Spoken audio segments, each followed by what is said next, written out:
Big Z Reviews. The Protege is a new action film that has a decent amount to offer, but isn't like one of the best action films around. Someone killed a friend of mine because of a contract he completed years ago. Oh, yeah? You give me answers, I'll be the last thing you ever see.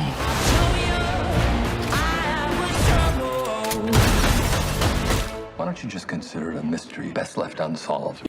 So this stars Maggie Q as the Protege, I guess, as Anna, and also as Samuel L. Jackson as her mentor, and Michael Keaton as like her opponent, also possible love interest. And there's some, the action is decent in this film. Like there's some good action in it, but I think it kind of let down like if anyone with a knife can be deadly. With a knife and a gun, it doesn't matter how big you are. But then at a certain point, like she is captured and tortured, and she is like weak, but then she is able to, of course, she's able to escape.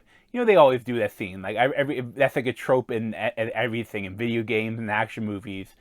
So at one point they're caught, and then they get out. You know, they have to escape an improbable situation and win.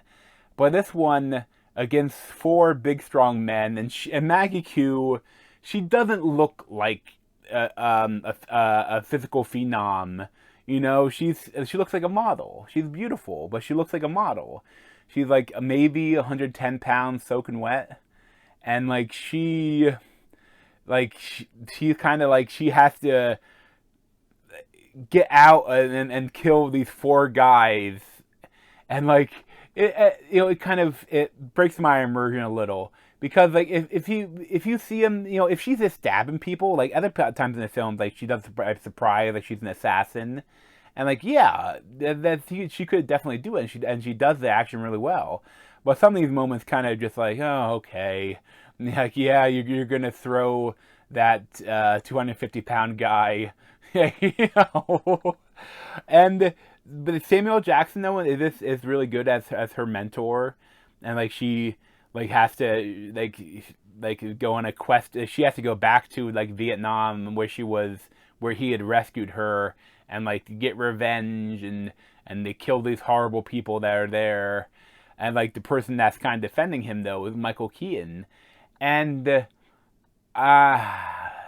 Michael Keaton is great in this, but I feel like the role was written for someone in their 20s.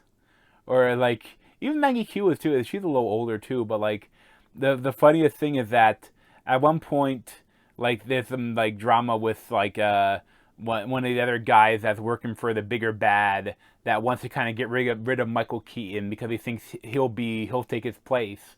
And he's like the Wonder Boy. Like they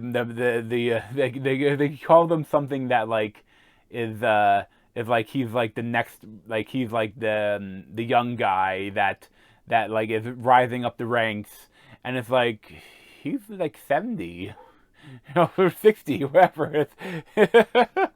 But he does well with that stuff. I think there's like the whole, they try to do like a Mr. and Mrs. Smith angle, and it's okay. At a certain point, it just cuts away and they bang. You know, but like it's a little bit odd. Like it feels like it was meant for someone younger. Like maybe he was originally up for the role of the big bad, and he was like, "What about this character? I think I'd be better as him." You know, the young guy, the love interest for Maggie Q, and it's like, well, okay, I guess that'll work. You know.